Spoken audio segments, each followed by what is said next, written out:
kulanti wacan u wanaagsan qiyaarta awada naga daawanaysa ku soo dhawaada warka telefishinka Hilaac qodobada aad ku daawan doontaan waxa ka mid noqonayo gudoomiyaha golaha shacabka Sheekh Aadan Maxamed Nuur Sheekh Aadan Madoobe oo shir gudoomiyay kulanka baarlamaanka Soomaaliya maxkamadda sare ee ciidamada qalabka sida oo xukunno kala duwan ku riday laba nin oo walaalo ah aqalka sare ee baarlamaanka federaalka Soomaaliya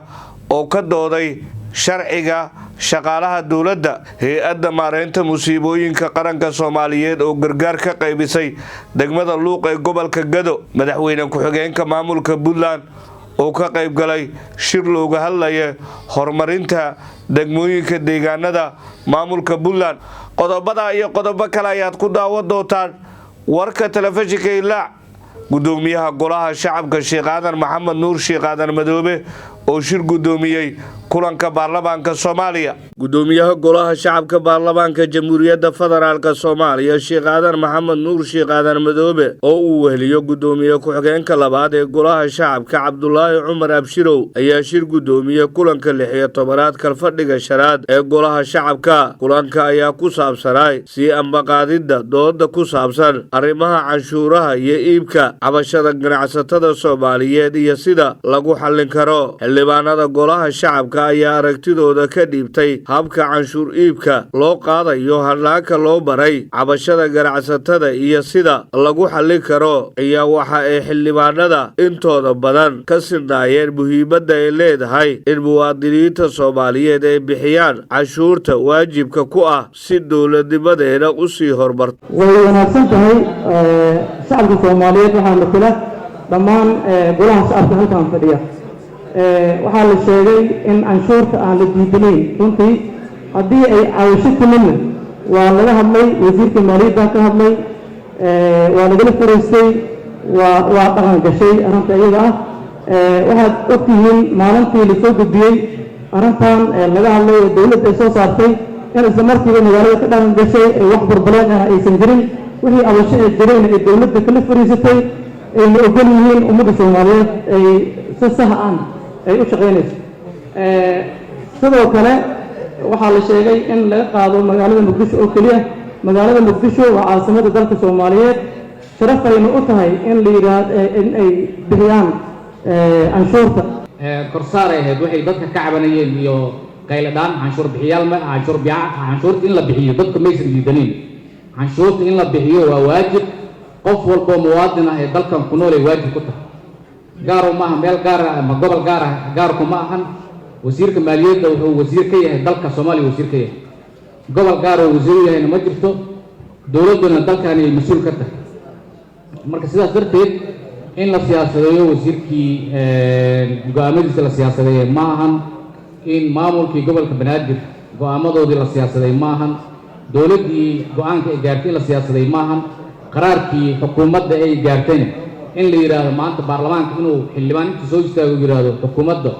go'aan ma qaadan karto qaraar ma soo saari karto xogaa waa qool xumo wax fiican ma shacabka dadka loo shaqeynayo waa ayaga dadka bajaajlayda dhalinyarada waa dad da'deena ah meeshana annaga u joogno af ahaan hadal ahaan annagoo ka matalayna golaha shacabka dowladda federaalka Soomaaliya waxaa sharaf runtii gabi ahaanteennaba ah inaan aragno qaabka dowlad dhiska Soomaaliya iyo wadada uu ku socdo iyo miisaanka ay leedahay sida loo xaliyay dowlad ahaan ma quman tahay ma qumaneed maalintii aan wada istaagnay shacabka ay qeyliyeen bajaajlayda ay hadashay waxaa u tegay bartooda ayagoo ku hadlaya askar Soomaaliyeed oo ciidanka booliiska Soomaaliyeed la hadlay dhageystay waxqabadkooda waxaa tegay taliyay gobolka Banaadir Macalin Mahdi oo goobta ay ku doodayeen ku hadlayeen ugu tagay waxay gaartay ilaa madaxweynaha qaranka Jamhuuriyadda Soomaaliya waa uu ka hadlay waxaa ka hadlay baarlamaankii oo hadda aan wada fadhino ka doodaya waxaa ka hadlay golihii xukuumadda qaranka Soomaaliya oo qaraar cad wax walba oo ku socday kana socday dhibaatana ku ahaa shacabka ka hor leexinayay maanta waxaan maraynaa miisaanka graafka dowlad dhiska Soomaaliya meel la dhihi karo waxaan taagannahay annagoo aan isku sacbin haddaan shacab nahay sidoo gudoomiyaha golaha shacabka ee baarlamaanka jamhuuriyadda federaalka Soomaaliya Sheekh Aadan Maxamed Nuur Sheekh Aadan Madoobe oo kulanka soo xidhay ayaa sheegay in doodda ay sii socon doonto isla markaana la sii ambaqaadi doono kulankan karxigo ee dhici doono maalinta Isniinta. markii labaad sharafta leh arrintan doodeeda maalmahan socotay waa arrin muhiim ah shacabka Soomaaliyeed waan dhageysanayeen marka waxaa loo baahan yahay runtii xukuumaddana waa maqlaynaysa sida labaad sheegan waa jirta laakiin golahan waa golihii sharci dejinta golihii controlkii horjoogdanta hay'adaha qaranka iyo waajibaadkeedii waa inaan ka doonno wixii qaldan ansaxno waa waajibaadkeeni marka doodii 3 maalmood qaadatay wili waxaa noo harsan xildhibaano aad u tiro badan xildhibaanada haddaan dhihi lahayn hataa xildhibaan marka tanaasulnaysa markii haddaan dhihi lahayn hataa maba joogaan qaarkood qaarna waa fadhiyaan ma dhahayno sida dib inay hadlaan ma rabnaan marka waxaan dhihi lahaa marka xildhibaanada sharafta leh dadkii haray adkaystay waa ku mahadsantihiin Isniinta arrintan waa gabagabaynaynaa natiijadii doodii maraheedii waxaa la rabaa in meel lagu hubsado waxaan arkaynaa koorumkii in sii yaraanayo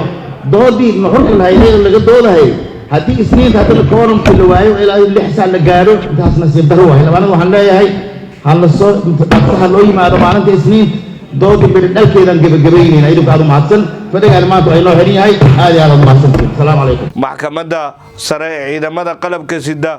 oo xukunno kala duwan ku riday 2 nin oo walaalo ah qodobkan waxaa soo koobaya wariyaheena Maxamed Cusmaan Nuur Golden. maxkamadda sare ee ciidamada qalabka sida ee Soomaaliya ayaa maanta xukun ku riday 2 nin oo walaalo ah oo loo haystay dilka gudoomiyihii deegaanka Mareerey ee gobolka Shabeellaha Dhexe oo lagu magacaabi jiray Xuseen Xasan Moolgale. maxkamadda sare ayaa Daadir Cali Cismaan ku xukuntay dil toogasho oo ah qisaasta marxuumkii dhintay ee Xuseen Xasan Moolgale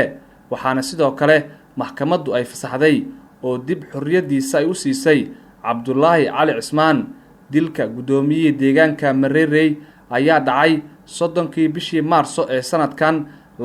2024 wuxuuna ahaa dil si argoosi ah loogu geystay gudoomiyaha oo la tilmaamay inuu horay u dilay nin ay walaalo ahaayeen ninka isaga dilay. kiiskan ayaa ahaa mid soo maray marxalado kala duwan iyadoo maxkamadda darajada koowaad ee ciidamada ay horay uga soo saartay xukun 30 bishii Juun ee sanadkan ha yeeshee xukunsanayaasha ayaa racfaan ka qaatay xukunkii lagu riday. ugu dambeyntii Daadir Cali Cismaan ayaa horay maxkamadda ciidamada qalabka sida uga hor cadeeyay inuu gacantiisa ku dilay gudoomiyihii deegaanka Mareerey isla markaana uu dilay sabab la xiriira inuu horay u dilay walaalkiis ha yeeshee dilkaas ayaa ahaa mid horay looga heshiiyay. aqalka sare ee baarlamaanka federaalka Soomaaliya oo kulan ku yeeshay magaalada Muqdisho gudoomiye ku-xigeenka koowaad ee aqalka sare ee baarlamaanka federaalka Soomaaliya Cali Shacbaan Ibrahim oo uu weheliyo gudoomiye ku-xigeenka labaad Cabdullaahi Cali Xirsi Timacade ayaa shir gudoomiye kalfadhiga shanaad kulankiisa 12aad ee aqalka sare ee baarlamaanka jamhuuriyadda federaalka Soomaaliya. ajendaha kulanka ayaa ahaa akhrinta koowaad ee hindisa sharciyeedka xeerka shaqada Soomaaliya iyo soo jeedinta la xiriirto arrimaha shaqada dowladaha xubnaha ka ah dowladda federaalka iyo aqalka sare. ugu horeyn wasiirka wasaaradda shaqada iyo arrimaha bulshada xukuumadda federaalka Soomaaliya Maxamed Cilmi Ibrahim ayaa sanatarada aqalka sare u faahfaahiyay muhiimadda sharciga xeerka shaqada Soomaaliya sababta keentay dib u eegis lagu sameeyo iyo baahiyaha loo qabo waqtigan. xeerka shaqada wuxuu udub dhexaad u yahay dib u habeynta guud ee maamulka dalka khaasatan dib u habeynta shaqaalaha dib u habeynta maaliyadda iyo dhismaha hay'adaha gaarka loo leeyahay ee fuliya adeegyada dalka. daraasad iyo falanqeyn dheer kadib waxaa la arkay in xeerkii 1972 la sameeyay ee maamulka shaqadu aanu la jaan qaadi karin xilligan ama casrigan hadda aan ku jirno inaanu la jaan qaadi karin kaas oo soo shaqeynay muddo saan horeba u soo sheegnay 50 sano ka badan. taas markaa waxay nagu suuro gelisay inaan ku samayno dib u habayn iyo casriyeyn si uu la jaan qaadi karo xeerarka caalamiga ee maanta lagu dhaqo xagga shaqada. intaasi kadib sanatarada aqalka sare ayaa guda galay dood waqti dheer qaadatay oo ku saabsaneed doorkooda matalaadda ee arrimaha shaqada dowladaha xubnaha ka ah dowladda federaalka Soomaaliya waxayna soo jeediyeen talooyin dhaliilo iyo aragtiyo kala duwan oo wax ku ool ah iyagoo tilmaamay in la raaco qodobada ay xeeriyeen xeer hoosaadka aqalka sare iyo dastuurka ku meel gaarka ah ee dalka si ay u gutaan waajibaadkooda shaqo. ninkii haddii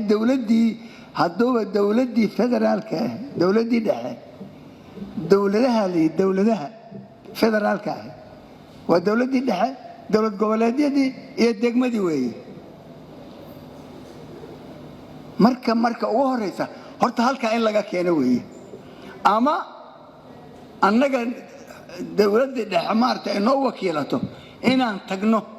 oo dowlad goboleedyada la tago oo la yiraahdo waxaan u aragtaan aragtidoodii in laga keeno haddii ra'iisul wasaare ku-xigeenkuna aqalku ka tirsan yahay wasiirka amniguna aqalku ka tirsan yahay taalabteedu waa faa'iido 5 sano hore ma jirin haddii la isdhaliilayay kuwa kalena waa rajaynayaan inay noqdaan ama wasiiro ama wasiir dowlayaal ama wasiir ku-xigeenno aqalku suu uga shaqeeya ku xidhan tahay bal uun yaalan soo marin la odhan ma istaahilaan oo ma sanataradu ma istaahilaan wasiir in la yaa idinka una soo marin aniga taa waa odhan lahaa qodob diidayaana ma jiro oo senator wax la yiraahdo horta inaguma qoran dastuurka xildhibaan baa ku qoran marka aan isu tagnay aqal sarana la yiraahdo dalka Soomaaliyeed matalna laanu dalka isteediyadu ka koobnay baan ka nimid sida darteed ajandaha aan u taaganahay waa inagoo isteed matalayna oo qof ahaan isteed u matalayna laakiin aqal ahaan waxaan matalaynaa dalkii oo dhan baan matalaynaa dowlad goboleedka aan ka imid oo la iga soo doortay midalan haddii waxa aan u taaganahay oo qarannimo ah oo midnimo dal ah oo wada jir ah ay faysha ku dhagan tahay inaan ka fujin karo xeerarka la ansixinayo ma yihiin kuwa isku wadi kara dowladaha xubnaha ka dowladda federaalka iyo dowladda dhexe waxaan isleeyahay ma hayno shaqadeennii qaybaynu haynaa waxaanan eedda saarayaa boqolkiiba 30 waxaa iskale dowlad goboleedyada boqolkiiba 30 waxaa leh dowladda dhexe boqolkiiba 30 waxaa iskale aqalka waxyaalaha maqan oo meesha ka maqan waxa weeye aqalkan markii la sameeyay wuxuu ka mas'uul yahay ama matalaya dowladaha xubnaha ku ah muxuu ku matalaya macada linkigii baa lumay waxaad moodaa dowladihii xubnaha ahaayo aynu ka nimina inayna in xisaabsanbo ina tirsano iyagu toos ay madaxweynihii u macaamilayaan madaxweyne ku-xigeenka maamulka Puntland oo ka qayb galay kulan looga hadlayay horumarinta degmooyinka deegaanada maamulka Puntland madaxweyne ku-xigeenka dowlad goboleedka Puntland Ilyas Cusmaan Lugatuur ayaa ka qayb galay furitaanka shirka maamul baahinta iyo kobcinta wax soo saarka kalluumeysiga ee degmooyinka xeebaha ah oo ka kooban 13 degmo shirka ayaa looga hadlay baahinta kor u qaadista iyo daadejinta maamulka degmooyinka xeebaha ee Puntland xoojinta iskaashiga wada shaqeynta wasaaradaha kala duwan ee ku sugan degmooyinka xeebaha ah cadeynta mas'uuliyadaha kala duwan ee hay'adaha amniga kalluumeysiga maaliyadda arrimaha gudaha iyo garsoorka kor u qaadista wax soo saarka kalluumeysiga xoojinta amniga garsoorka iyo dakhliga xeebaha faafinta iyo xoojinta ku dhaqan xeerarka hay'adaha dowladda gaarka ah ee arrimaha gudaha kalluumeysiga maaliyadda amniga iyo garsoorka shirka oo ay soo qaban qaabisay wasaaradda kalluumeysiga arrimaha gudaha maaliyadda amniga iyo cadaaladda waxaa ka soo qayb galay mas'uuliyiin ka tirsan golayaasha dowlad goboleedka Puntland agaasimaha guud ee madaxtooyada taliya ku-xigeenka ciidamada booliska gudoomiyaasha degmooyinka ku teedsan xeebaha wakiilo ka socday hay'adaha caalamiga iyo mas'uuliyiin kale halku dhiga shirka ayaa ahaa maamul baahsan iyo mas'uuliyad cayiman kalluumeyso oo koryeel dakhliga dalka guud ahaan warkii telefishinka Hilaac waa naqaynta